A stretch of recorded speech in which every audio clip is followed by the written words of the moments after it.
আমরা প্রায় 50 বছরের উপরে এই কীর্তনটা চলছে। মোটামুটি 8 নম্বর যেটা, এটা একটা গ্রাম্য পরিবেশ আমাদের। কারণ এই যে দেখছেন আমরা এত বড়, প্রায় 100 লোকের মতো আমরা। এরপরে যে জেনারেশন ছোট, 8 থেকে 85 পর্যন্ত আমাদের সঙ্গে আছে।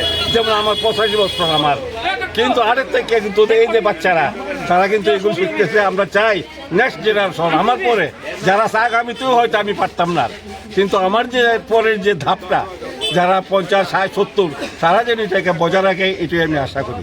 আমরা প্রতি বছরে পুষ সংক্রান্তি আমরা ভূত ভাঙি, বাড়িয়ে বাড়িয়ে যাই, কীর্তন করি, আনন্দ ভর্তি করি, ভূত ভাঙি।